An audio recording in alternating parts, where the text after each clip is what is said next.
이 사연은 서울 강남의 한 백만장자의 실화를 각색하였습니다. 30년 전 비가 내리던 그날은 최민수의 인생을 완전히 바꿔놓았습니다. 35살 늦은 나이에 얻은 딸 하영이는 그의 전부였죠. 가난했던 시절 민수는 택배 배달부터 식당 서빙까지 닥치는 대로 일했습니다.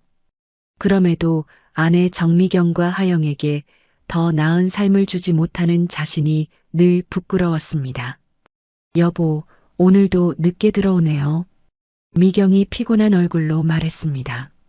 민수는 좁은 반지하 방에서 잠든 하영을 바라보며 한숨을 내쉬었습니다. 미안해. 오늘은 배달이 많았어. 하영이 세 번째 생일이 다가오는데 뭐라도 해줘야 하지 않을까요? 민수는 주머니를 뒤적이며 쓴웃음을 지었습니다. 월급은 이미 월세와 생활비로 바닥났고 하영에게 줄 선물을 살 여유가 없었죠. 그렇게 몇 주가 지나고 하영의 생일 전날 민수는 퇴근길에 시장을 지나가다 작은 은팔찌를 발견했습니다. 값이 그리 비싸지 않은 것 같았고 모아둔 동전으로 겨우 살 수 있었습니다. 아빠가 하영이 생일 선물 사왔어. 민수가 집에 돌아와 조심스레 팔찌를 꺼냈습니다. 하영은 눈을 반짝이며 팔찌를 바라보았습니다. 아빠 예뻐. 이거 하영이 거?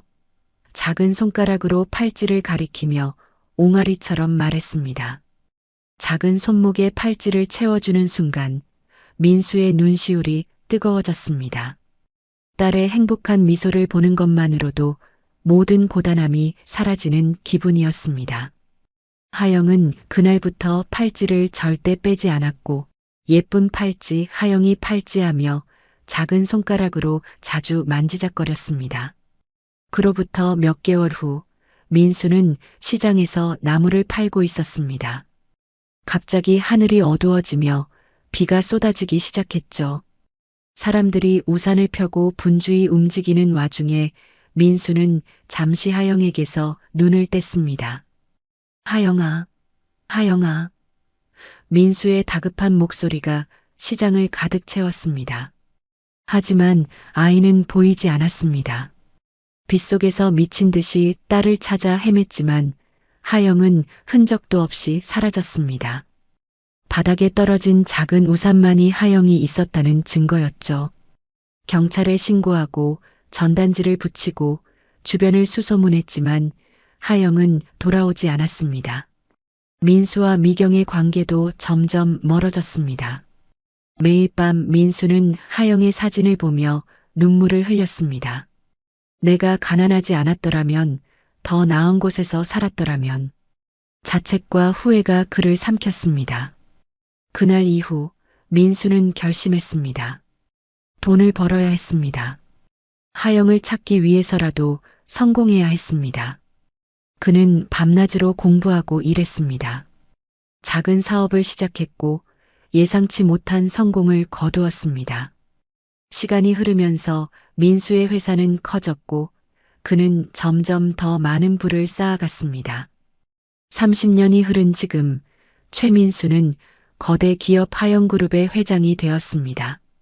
하영그룹은 민수가 잃어버린 딸의 이름을 따서 지은 것입니다. 호화로운 사무실에서 서울 시내를 내려다보는 그의 눈빛에는 깊은 상실감이 여전히 스며 있었습니다. 특히 비가 내리는 날이면 더욱 그랬죠. 회장님, 오늘 이사회 회의 자료와 신입 비서 면접 결과입니다. 비서가 조심스럽게 문서를 책상 위에 올려놓았습니다. 민수는 창밖의 빗줄기를 바라보며 천천히 고개를 끄덕였습니다. 그래, 신입은 언제부터 출근하나? 내일부터입니다. 지연 씨라고 서류 성적도 뛰어나고 면접에서도 가장 좋은 평가를 받았습니다. 민수는 서류를 훑어보았습니다. 박지연 34살. 고아원 출신이라는 점이 눈에 띄었습니다. 민수는 자신도 모르게 작은 한숨을 내쉬었습니다. 하영이 살아있다면 이제 34살이 되었을 테니까요. 다음 날 지연은 민수의 사무실에 첫 출근을 했습니다. 단정한 차림새와 예의 바른 태도가 인상적이었습니다. 안녕하십니까, 회장님. 박지연입니다. 잘 부탁드립니다. 민수는 고개를 들어 지연을 바라보았습니다. 왠지 모르게 친숙한 느낌이 들었지만 그는 그저 미소를 지으며 고개를 끄덕였습니다. 환영하네. 우리 회사에서 열심히 일해주길 바라네. 지연은 곧 회사에 적응했고 민수의 신뢰를 얻었습니다. 그녀는 일처리가 꼼꼼했고 다른 직원들과도 원만하게 지냈습니다. 민수는 종종 그녀의 모습에서 어딘가 모르게 편안함을 느꼈습니다. 마치 오래전부터 알고 있었던 사람처럼 말이죠. 한 달이 지난 어느 날 민수와 지연은 중요한 회의를 준비하고 있었습니다. 지연이 문서를 건네는 순간 그녀의 소매가 살짝 올라갔고 민수의 시선은 그녀의 손목에 있는 작은 은팔찌에 고정되었습니다. 심장이 빠르게 뛰기 시작했습니다. 그 팔찌는 30년 전 하영에게 선물했던 것과 너무나도 닮아 있었습니다. 민수의 얼굴이 창백해졌습니다. 손이 떨렸고 목소리는 갑자기 날카로워졌습니다. 그 팔찌 어디서 났어? 지연은 민수의 갑작스러운 반응에 놀라 물러섰습니다. 이거요? 제가 어렸을 때부터 가지고 있던 겁니다. 무슨 일이신가요, 회장님? 민수는 급히 자리에서 일어났습니다. 머릿속이 혼란스러웠습니다. 단순한 우연일까? 아니면 정말로 그녀가 하영일까? 수많은 생각이 그의 머릿속을 스쳐 지나갔습니다. 그 팔찌에 대해 더 자세히 말해봐. 어디서 났는지, 누가 줬는지. 민수의 목소리는 떨렸습니다. 지연은 팔찌를 만지작거리며 답했습니다. 솔직히 잘 기억나지 않습니다. 제가 고아원에 들어갔을 때부터 이미 차고 있었대요. 어렸을 때 제 부모님이 주셨을 거라고 생각합니다. 하지만 부모님에 대한 기억은 거의 없어요. 민수는 창가로 걸어가 깊은 숨을 내쉬었습니다. 혹시 내가 고아원에 들어간 경위를 알고 있나? 지연은 고개를 저었습니다. 4살쯤 되었을 때 시장에서 발견되었다고 들었어요. 비가 많이 오는 날이었대요. 민수의 가슴이 쿵 내려앉았습니다. 비 오는 날, 시장, 4살, 그리고 그 팔찌. 모든 게 일치했습니다.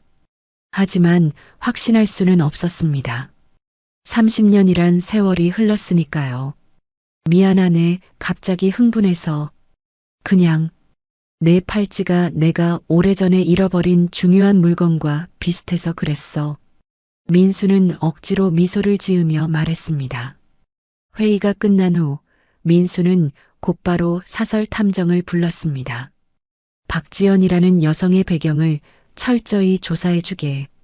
특히 그녀가 고아원에 들어간 경위와 발견된 장소, 시간 등 모든 것을 알아내야 해. 탐정은 고개를 끄덕이며 메모를 했습니다. 알겠습니다, 회장님. 최대한 빨리 결과를 가져오겠습니다. 그날 밤 민수는 잠을 이루지 못했습니다.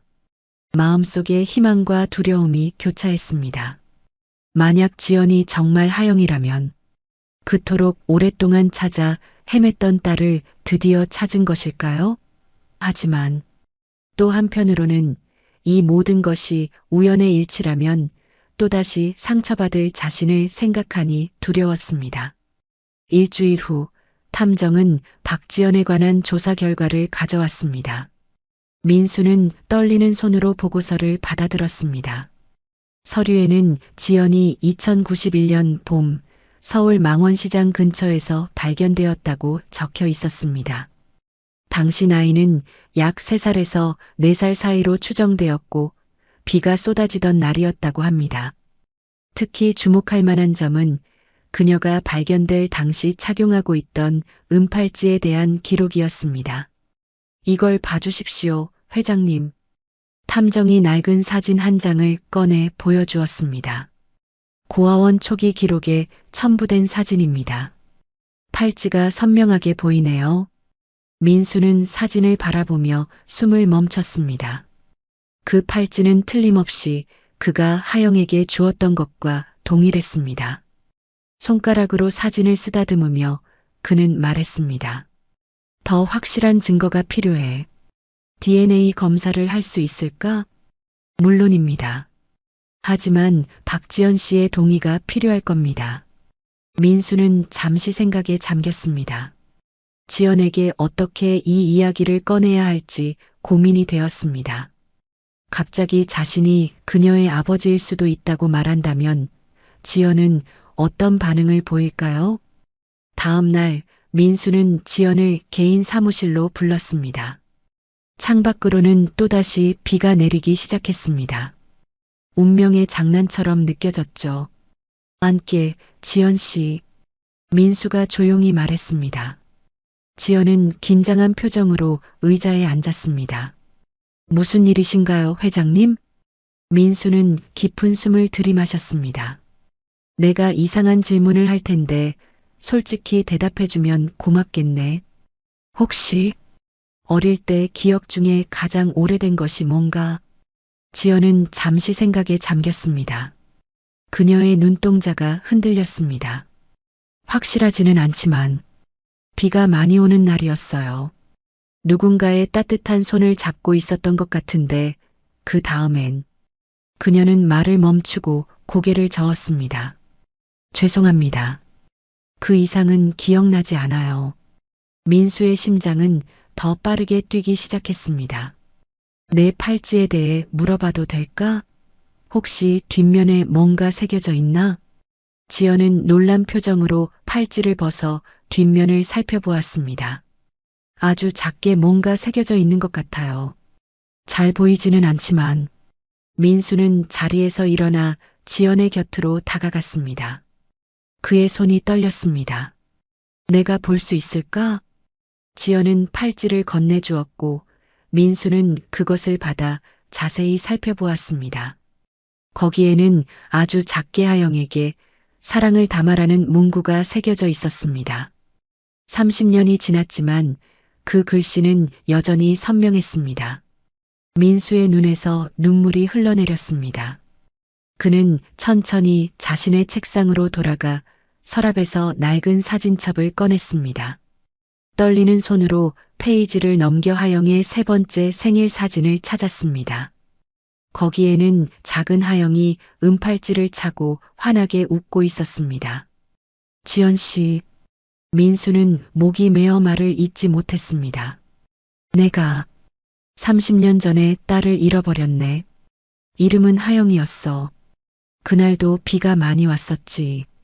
내가 시장에서 나무를 팔고 있었는데 잠시 한눈을 판 사이에 하영이가 사라졌어. 지연은 충격받은 표정으로 민수를 바라보았습니다. 그녀의 눈에도 눈물이 고이기 시작했습니다. 민수는 사진첩을 지연에게 건넸습니다. 이 팔찌는 내가 하영이의 세 번째 생일에 선물한 거야. 나중에 하영이를 찾을 수 있게 이렇게 문구를 새겨뒀지. 지연은 말없이 사진을 바라보았습니다. 작은 여자아이가 차고 있는 팔찌는 분명 자신의 것과 동일했습니다. 그녀의 손이 떨렸습니다. 이게 무슨 뜻인가요? 민수는 깊은 숨을 내쉬었습니다. 지연 씨, 내가 내 아버지일 가능성이 있어. 하지만 확실히 하기 위해서는 DNA 검사가 필요해. 물론 내가 원하지 않는다면 강요하지는 않을게. 지연의 얼굴에는 혼란스러운 감정이 교차했습니다. 그녀는 평생 부모에 대해 알지 못했고 이제 갑자기 자신의 아버지일지도 모르는 사람이 눈앞에 있다니. 그녀는 천천히 고개를 들어 민수를 바라보았습니다. 검사를 하고 싶습니다. 그녀의 목소리는 작았지만 단호했습니다. 민수는 안도의 한숨을 내쉬었습니다. 고맙네. 내일 병원에 예약을 잡을게. 그날 밤 두 사람은 각자의 공간에서 잠을 이루지 못했습니다. 민수는 하영의 어린 시절 사진을 끌어안고 누워 있었고, 지연은 팔찌를 바라보며 그동안 알지 못했던 자신의 과거에 대해 생각했습니다. 창밖으로는 여전히 비가 내리고 있었습니다. 마치 30년 전 그날의 비가 다시 내리는 것처럼 말이죠. 다음 날 아침 민수와 지연은 병원으로 향했습니다. 차 안에는 묘한 긴장감이 감돌았습니다. 두 사람 모두 무슨 말을 해야 할지 몰라 침묵을 지켰죠. 비가 그치고 난 뒤의 도로는 햇빛에 반짝였습니다. 어제 잠은 좀 잤나? 민수가 조심스럽게 물었습니다. 지연은 창밖을 바라보며 고개를 저었습니다. 아니요, 생각할 게 너무 많았어요. 나도 그랬네. 민수는 핸들을 꽉 쥐며 말했습니다. 지연 씨, 결과가 어떻게 나오든 난 지연 씨를 존중할 거야. 내 딸이 아니라고 해도 내게는 소중한 직원이고. 지연은 천천히 고개를 돌려 민수를 바라보았습니다. 그의 진심 어린 말에 마음이 조금 편안해졌습니다. 감사합니다, 회장님. 병원에 도착한 두 사람은 VIP 병동으로 안내되었습니다. 민수의 지휘 덕분에 모든 절차는 신속하게 진행되었고, 의사는 최대한 빨리 결과를 알려주겠다고 약속했습니다. 결과가 나오기까지 2, 3일 정도 걸릴 겁니다. 의사가 말했습니다. 병원을 나오면서 민수는 갑자기 발걸음을 멈췄습니다. 지연 씨, 시간이 괜찮다면 하영이가 사라졌던 곳에 한번 가볼래? 지연은 잠시 망설이다가 고개를 끄덕였습니다. 네, 좋습니다. 두 사람은 망원시장으로 향했습니다. 30년이 지났지만 시장의 기본적인 구조는 크게 변하지 않았습니다. 민수는 천천히 걸으며 그날의 기억을 더듬었습니다. 여기서 나무를 팔고 있었어. 하영이는 내 옆에서 놀고 있었지. 민수의 목소리는 떨렸습니다. 갑자기 비가 쏟아지기 시작했고, 나는 급하게 물건을 정리하느라 잠시 하영이에게서 눈을 뗐어. 그게 내 인생에서 가장 큰 실수였지. 지연은 조용히 그의 이야기를 들었습니다. 그녀의 마음속에서는 희미한 기억의 조각들이 맴돌기 시작했습니다. 빗소리, 사람들의 웅성거림, 누군가를 찾는 다급한 목소리. 뭔가 기억나는 것 같기도 해요. 지연이 작은 목소리로 말했습니다. 비가 너무 많이 와서 무서웠던 것 같아요. 누군가의 손을 놓치고, 그리고 사람들 사이에서 길을 잃었던 것 같은. 민수는 갑자기 걸음을 멈추고 지연을 바라보았습니다. 그의 눈에는 희망의 빛이 스쳤습니다. 정말? 지연은 머리를 가볍게 흔들었습니다. 확실하지는 않아요. 그냥 느낌일 수도 있고. 두 사람은 시장을 한 바퀴 돌고 나서 근처 카페로 들어갔습니다. 따뜻한 차를 마시며 민수는 지연에게 하영의 어린 시절 이야기를 들려주었습니다. 하영이는 항상 웃음이 많았어. 아주 작은 일에도 온 얼굴로 웃었지. 그리고 노래 부르는 걸 좋아했어. 자기가 만든 이상한 멜로디를 흥얼거리곤 했지. 민수의 얼굴에는 따뜻한 미소가 번졌습니다. 지연은 차를 마시며 깊은 생각에 잠겼습니다. 저도 어렸을 때 노래 부르는 걸 좋아했대요. 고아원 선생님들이 항상 그렇게 말씀하셨어요. 둘은 그렇게 몇 시간 동안 이야기를 나누었습니다. 민수는 하영에 대한 모든 기억을 꺼내 놓았고, 지연은 자신의 어린 시절에 대해 알고 있는 모든 것을 이야기했습니다. 대화를 나누면서 두 사람 사이의 어색함은 조금씩 사라져갔습니다. 시간이 늦었네. 민수가 시계를 보며 말했습니다. 배고프지 않아? 지연은 고개를 끄덕였습니다. 조금요. 내가 아는 좋은 식당이 있어. 같이 저녁 먹을래? 그렇게 두 사람은 저녁을 함께 했습니다. 식사를 하는 동안 민수는 지연에게 그의 인생 이야기를 들려주었습니다. 하영을 잃은 후 어떻게 사업을 시작했는지, 어떻게 성공했는지, 그리고 그 모든 시간 동안 하영을 찾기 위해 얼마나 노력했는지 말이죠. 모든 성공이 무의미하게 느껴졌어. 딸을 찾지 못한다면 이 모든 것이 무슨 의미가 있겠나? 민수의 눈에는 슬픔이 깃들었습니다. 지연은 민수의 말에 깊은 감동을 받았습니다. 그동안 그녀는 부모의 사랑이 어떤 것인지 알지 못했습니다. 하지만 민수의 이야기를 들으며 진정한 부모의 사랑이 얼마나 깊고 변함없는 것인지 조금씩 느끼기 시작했습니다. 저녁 식사를 마치고 나오면서 지연은 문득 질문했습니다. 회장님, 정말 제가 하영이라면 어떨 것 같으세요? 민수는 잠시 생각에 잠겼다가 진심을 담아 말했습니다. 그렇다면 내 인생에서 가장 큰 기적이겠지. 30년 동안 이어온 기도가 마침내 응답받은 거니까. 지연의 눈에 눈물이 고였습니다. 그녀는 이제야 민수의 마음이 얼마나 간절한지 진심으로 이해할 수 있었습니다.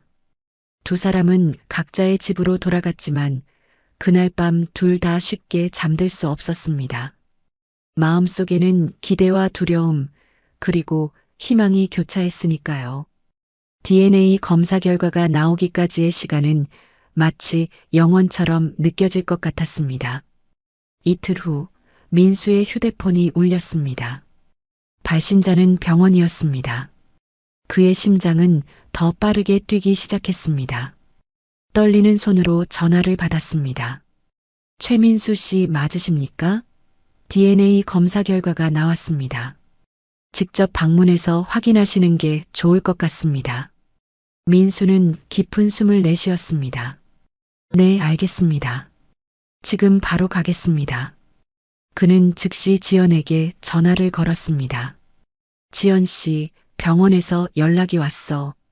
결과가 나왔대. 같이 가볼까? 지연의 목소리도 긴장감이 묻어났습니다. 네, 회사에서 바로 나가겠습니다. 두 사람은 병원 로비에서 만났습니다. 서로의 눈을 마주치자 긴장된 미소를 교환했습니다. 말없이 엘리베이터를 타고 의사의 진료실로 향했습니다. 들어오세요. 의사가 미소를 지으며 두 사람을 맞이했습니다. 그의 표정에서는 아무것도 읽을 수 없었습니다. 민수와 지연은 나란히 의자에 앉았습니다. 두 사람의 손은 무의식적으로 의자 팔걸이를 꽉 쥐고 있었습니다. 의사는 책상 위에 서류를 정리하며 천천히 말을 시작했습니다. 먼저 검사 결과는 매우 명확합니다. 최민수 씨와 박지연 씨는 의사는 잠시 말을 멈추고 두 사람의 얼굴을 바라보았습니다. 친부와 친녀 관계가 확실합니다. 유전적 일치도는 99.9%로 의심의 여지가 없습니다. 순간 진료실 안이 완전히 정적에 휩싸였습니다. 민수의 눈에서는 굵은 눈물이 흘러내렸고 지연은 충격으로 말을 잇지 못했습니다. 하영아. 민수의 떨리는 목소리가 정적을 깼습니다. 드디어 찾았구나. 지연, 아니, 이제는 하영이라 불러야 할 그녀의 눈에도 눈물이 가득 고였습니다. 30년 동안 자신이 누구인지 모른 채 살아왔는데 이제야 그 퍼즐의 마지막 조각을 찾은 것 같았습니다. 의사는 두 사람이 감정을 추스를 시간을 주기 위해 조용히 자리를 비웠습니다. 방 안에는 민수와 하영, 아버지와 딸만이 남았습니다. 정말 제가 하영인가요? 하영의 목소리는 작았지만 그 안에는 깊은 감정이 담겨 있었습니다. 민수는 천천히 자리에서 일어나 하영에게 다가갔습니다. 그리고 조심스럽게 팔을 벌려 그녀를 안았습니다. 그래, 내가 내 딸이야. 내가 그토록 찾아 헤맨 하영이. 그 순간 하영의 기억 속에서 무언가가 깨어났습니다.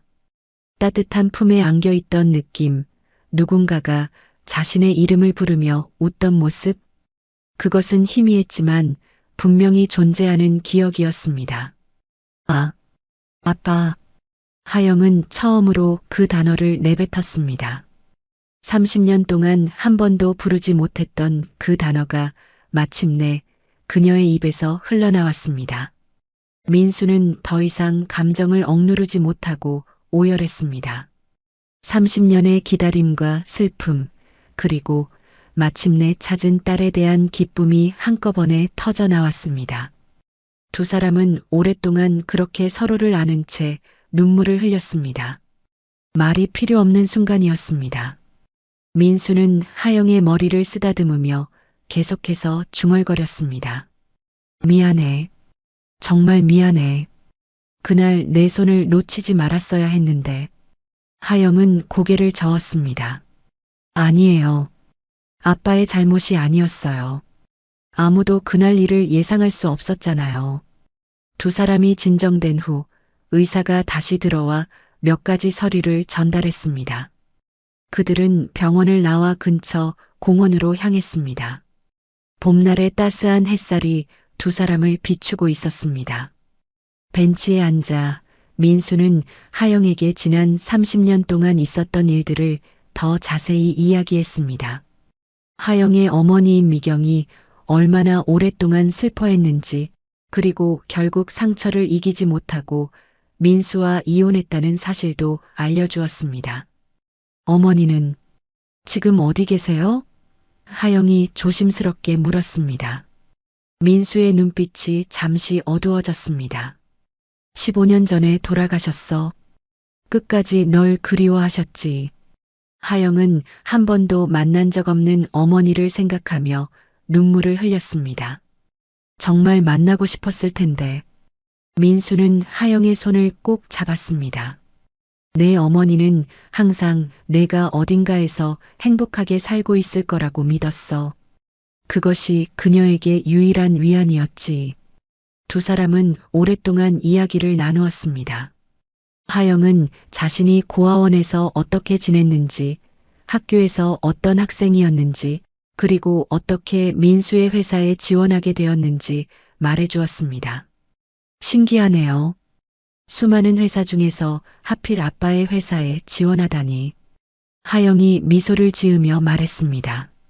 민수도 미소를 지었습니다. 운명이었나 보네.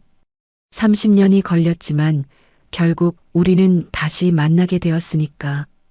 해가 저물기 시작했을 때 민수는 하영에게 제안했습니다. 오늘 우리 집에 와볼래? 내 방이 있어. 내가 사라진 후에도 언젠가 내가 돌아올 거라는 희망으로 항상 준비해 두었거든. 하영의 눈에 다시 눈물이 고였습니다. 그녀는 고개를 끄덕였습니다.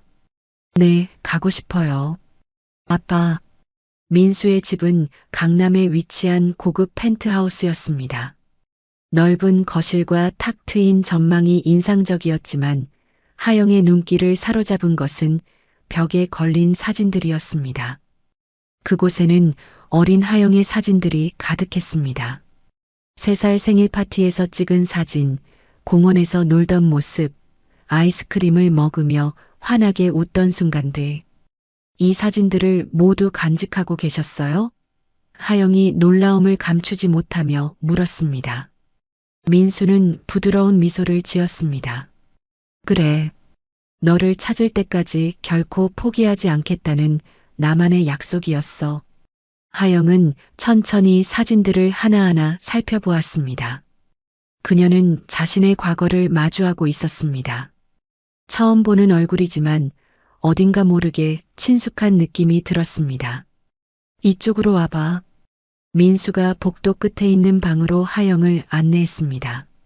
문을 열자 파스텔 핑크색으로 꾸며진 방이 나타났습니다. 작은 침대와 책상, 그리고 인형들이 놓여 있었습니다.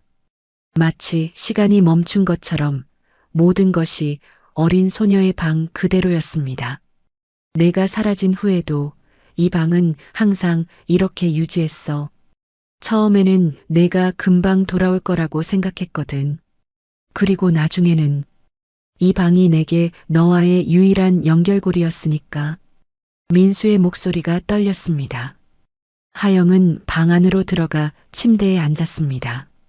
손으로 이불을 만지작거리며 그녀는 문득 어떤 기억의 파편을 느꼈습니다. 이 침대에서 자던 느낌, 누군가가 자장가를 불러주던 소리, 가끔 꿈에서 이런 방을 본 것 같아요. 하영이 조용히 말했습니다. 항상 따뜻하고 안전한 느낌이 드는 곳이었어요. 민수는 하영의 옆에 앉았습니다. 내가 태어났을 때 우리는 작은 반지하 방에 살았어. 하지만 내가 사라진 후, 내가 성공하게 되었을 때 너를 위해 이 집을 샀지. 내가 돌아오면 좋은 환경에서 살 수 있도록.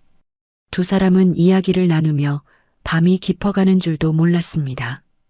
민수는 하영의 어린 시절 이야기를 더 자세히 들려주었고, 하영은 고아원에서의 기억과 학창 시절의 이야기를 나누었습니다. 고아원에서는 어땠어? 민수가 조심스럽게 물었습니다. 하영은 잠시 생각에 잠겼습니다. 나쁘지는 않았어요. 선생님들이 친절하셨고 친구들도 있었으니까요. 하지만 항상 뭔가 빠진 느낌이었어요. 내가 누구인지, 내 부모님은 어떤 분들이었는지 모르는 채로 자라는 게 가장 힘들었던 것 같아요. 민수의 눈에 다시 눈물이 고였습니다. 정말 미안해, 하영아. 내가 그런 외로움을 느끼게 해서. 하영은 고개를 저었습니다. 아빠 잘못이 아니에요. 아무도 그날 일을 예상할 수 없었잖아요. 밤이 깊어지자 민수는 하영에게 물었습니다. 오늘 밤 여기서 자고 갈래? 물론 부담스럽다면 억지로 할 필요는 없어. 하영은 잠시 고민하다가 미소를 지었습니다. 네, 여기서 자고 싶어요. 오랫동안 기다려온 내 방인걸요. 민수는 기쁨에 찬 미소를 지었습니다. 좋아. 수건과 잠옷은 내가 준비할게. 필요한 게 있으면 언제든 말해. 하영이 잠들기 전 민수는 그녀의 방문 앞에서 망설였습니다. 그리고 조심스럽게 문을 두드렸습니다. 들어오세요.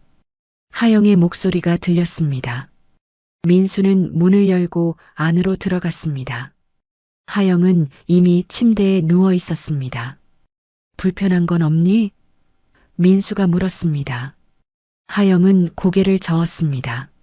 아니요, 오히려 너무 편해서 놀랐어요. 마치 집에 온 것 같은 느낌이에요. 민수는 따뜻한 미소를 지었습니다. 그리고 조심스럽게 하영의 이마에 키스했습니다. 잘 자, 하영아. 내일 아침에 봐. 아빠도 잘 자요. 하영이 답했습니다. 민수가 방을 나간 후 하영은 천장을 바라보며 생각에 잠겼습니다. 24시간 전만 해도 자신은 그저 박지연이라는 평범한 회사원이었습니다. 부모 없이 자란 고아였죠. 하지만 지금 그녀는 최하영이라는 이름을 되찾았고 아버지를 만났으며 자신의 진짜 집에 돌아왔습니다. 모든 것이 꿈만 같았습니다. 민수 역시 쉽게 잠들지 못했습니다. 그는 거실에 앉아 하영의 어린 시절 사진첩을 다시 한번 펼쳐보았습니다. 그리고 이제는 그 사진첩에 새로운 페이지를 추가할 수 있다는 생각에 가슴이 벅차올랐습니다.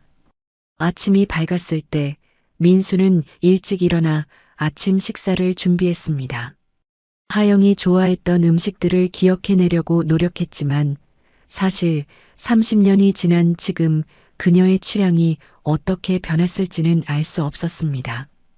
하영이 부엌으로 들어왔을 때 민수는 밝게 미소 지었습니다.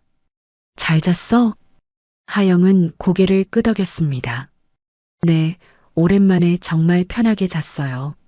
앉아. 아침 준비했어. 내가 뭘 좋아하는지 몰라서 여러 가지 준비해봤어. 민수가 말했습니다. 하영은 테이블에 앉아 다양한 음식들을 바라보았습니다. 미소가 그녀의 얼굴에 번졌습니다. 와, 정말 감사해요. 사실 저는 계란말이를 정말 좋아해요. 민수의 눈이 반짝였습니다. 그래, 내가 어렸을 때도 계란말이를 정말 좋아했어. 아침마다 아빠 계란 주세요 하고 조르곤 했지. 두 사람은 웃으며 아침 식사를 시작했습니다.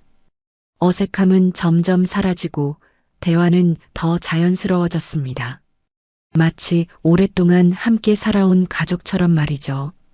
아침 식사 후 민수는 하영에게 제안했습니다. 오늘 회사에 가지 말고 하루같이 시간을 보내는 건 어떨까?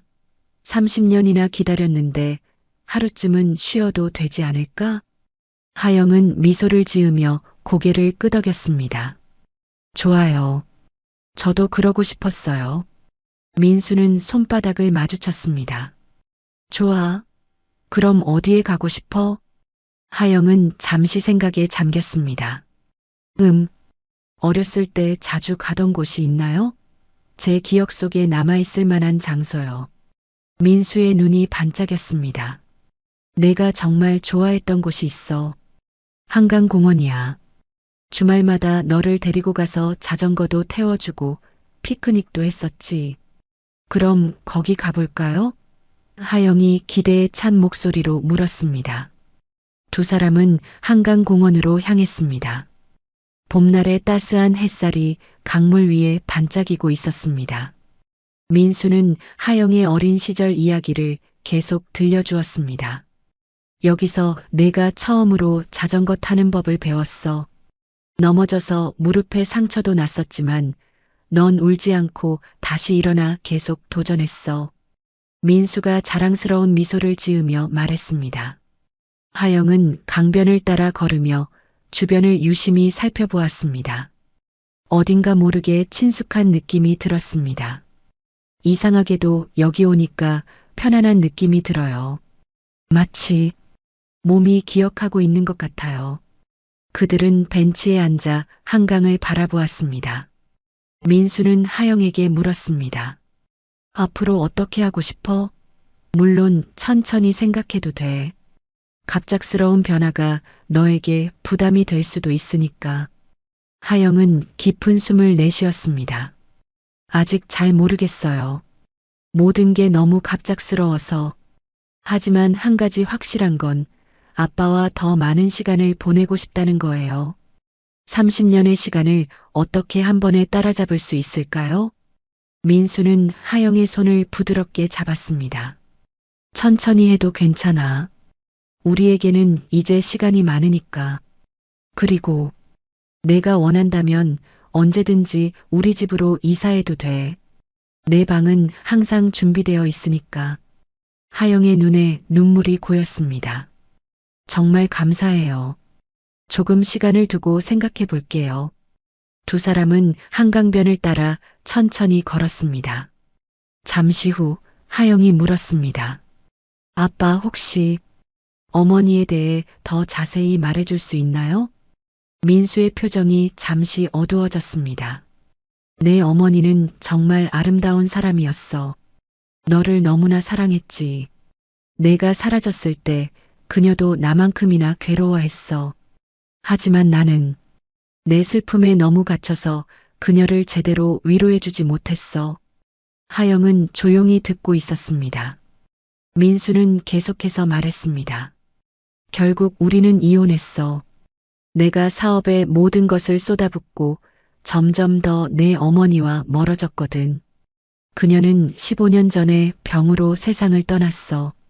마지막까지도 너를 그리워했지. 하영의 눈에서 눈물이 흘러내렸습니다. 한 번도 만나보지 못한 어머니에 대한 그리움이 갑자기 밀려왔습니다. 어머니의 무덤에 저를 데려가 주실 수 있나요? 민수는 고개를 끄덕였습니다. 물론이지. 내일 가보자. 두 사람은 계속해서 공원을 걸으며 이야기를 나누었습니다. 점심시간이 되자 민수는 하영을 근처 식당으로 데려갔습니다. 여기는 내가 어렸을 때 정말 좋아했던 식당이야. 지금도 있다니 놀랍네. 민수가 말했습니다. 그들은 자리에 앉아 음식을 주문했습니다. 식사를 하면서 하영은 민수에게 회사에 대해 물었습니다. 하영그룹은 어떻게 시작하게 되셨어요? 민수는 잠시 생각에 잠겼다가 대답했습니다. 처음에는 작은 전자제품 가게였어. 내가 사라진 후 나는 모든 에너지를 일에 쏟아부었지. 그게 유일한 탈출구였으니까. 그리고 성공하면 더 많은 자원으로 널 찾을 수 있을 거라고 생각했고, 운이 좋았던 것 같아. 내가 투자한 기술이 시장에서 큰 반향을 일으켰고, 회사는 빠르게 성장했어. 하영은 감탄했습니다. 정말 대단하세요. 그렇게 어려운 상황에서도 성공하시다니. 민수는 쓴웃음을 지었습니다. 성공이라. 사업적으로는 성공했을지 몰라도 개인적으로는 항상 공허했어. 내가 없었으니까 모든 성공이 의미가 없는 것 같았지. 식사를 마친 후 두 사람은 시내를 산책했습니다. 오후 늦게 비가 내리기 시작했습니다. 과거에는 비가 오면 민수에게 슬픔과 고통의 기억만 떠올랐지만 오늘은 달랐습니다. 하영이 그의 곁에 있었기 때문입니다. 비가 오네. 하영이 하늘을 올려다보며 말했습니다. 민수는 미소를 지었습니다. 그래. 하지만 이제 더 이상 슬프지 않아. 내가 내 곁에 있으니까. 두 사람은 비를 피해 근처 카페로 들어갔습니다. 따뜻한 차를 마시며 그들은 앞으로의 계획에 대해 이야기했습니다. 회사에서는 어떻게 할 거야? 민수가 물었습니다. 아직 다른 직원들에게 우리 관계를 알리고 싶지 않다면 나도 이해해. 하영은 잠시 생각했습니다. 조금 시간이 필요할 것 같아요. 갑자기 회장님의 딸이 되면 다른 직원들이 저를 다르게 볼 테니까요. 일단은 비밀로 하고 천천히 준비해 보는 게 어떨까요? 민수는 고개를 끄덕였습니다. 그래, 내가 편한 대로 하자. 서두를 필요 없어. 카페에서 나올 때쯤 비가 그쳤습니다. 해가 지기 시작하면서 하늘에는 아름다운 무지개가 떠올랐습니다. 무지개예요. 하영이 감탄했습니다. 민수는 미소를 지었습니다. 무지개는 희망의 상징이라고 하잖아. 우리에게도 새로운 시작을 알리는 것 같네. 두 사람은 무지개를 바라보며 잠시 서 있었습니다. 그리고 민수는 조용히 말했습니다. 오늘 정말 행복했어, 하영아. 하영도 미소를 지었습니다. 저도요, 아빠. 집으로 돌아가는 길 민수와 하영은 더 이상 낯선 사람들이 아니었습니다. 그들은 아버지와 딸 30년 만에 다시 만난 가족이었습니다. 앞으로의 여정이 어떻게 펼쳐질지 아직 알 수 없었지만 한 가지 확실한 것은 그들이 이제 서로를 영원히 잃지 않을 것이라는 사실이었습니다. 다음 날 아침 민수와 하영은 약속대로 미경의 묘소를 찾았습니다. 조용한 공동묘지에는 봄바람이 살랑살랑 불고 있었습니다. 하영은 손에 하얀 국화 한 다발을 들고 있었습니다. 민수의 안내를 따라 그들은 한적한 언덕 위에 있는 미경의 묘소 앞에 섰습니다. 여기야. 민수가 작은 목소리로 말했습니다. 하영은 비석을 바라보았습니다. 정미경, 사랑하는 아내이자 어머니라는 글귀가 새겨져 있었습니다. 하영의 눈에 눈물이 고였습니다. 그녀는 조심스럽게 꽃을 내려놓고 묘비 앞에 무릎을 꿇었습니다. 어머니, 저예요, 하영이에요. 하영의 목소리가 떨렸습니다. 뵙고 싶었어요. 정말 많이요. 민수는 조금 떨어진 곳에서 조용히 지켜보았습니다. 하영이 어머니와의 첫 만남을 가질 시간을 주고 싶었습니다. 하영은 한참 동안 묘비 앞에 앉아 혼잣말처럼 이야기를 나누었습니다. 그녀가 어떻게 자랐는지, 어떤 사람이 되었는지, 그리고 마침내 아버지를 다시 만났다는 이야기를. 민수가 다가와 하영의 어깨에 손을 올렸을 때 그녀는 고개를 들어 아버지를 바라보았습니다. 어머니가 저를 많이 사랑하셨나요? 민수는 고개를 끄덕였습니다. 내 어머니는 널 세상 무엇보다 사랑했어. 내가 사라졌을 때 그녀는 날마다 울었지. 마지막까지도 내가 돌아오길 기다렸어. 하영은 다시 묘비를 바라보았습니다. 어머니, 이제 저 찾았어요. 아빠랑 다시 만났어요. 그러니까 이제 걱정 마세요. 저 잘 지낼 거예요. 묘지를 나오면서 하영은 민수에게 물었습니다. 아빠, 어머니는 어떤 분이셨나요? 더 자세히 알고 싶어요. 민수는 미소를 지었습니다. 내 어머니는 정말 따뜻한 사람이었어. 항상 웃음이 많았고 누구에게나 친절했지. 그리고 노래를 정말 잘 불렀어. 내가 잠들기 전에 항상 자장가를 불러주곤 했지. 하영의 눈이 반짝였습니다. 저도 노래 부르는 걸 좋아해요. 고아원에서도 늘 노래를 불렀대요. 그건 아마 내 어머니에게서 물려받은 재능일 거야. 민수가 말했습니다. 그날 오후 두 사람은 회사로 돌아갔습니다. 아직 그들의 관계는 비밀로 하기로 했기 때문에 회사에서는 여전히 회장과 비서로서 행동했습니다.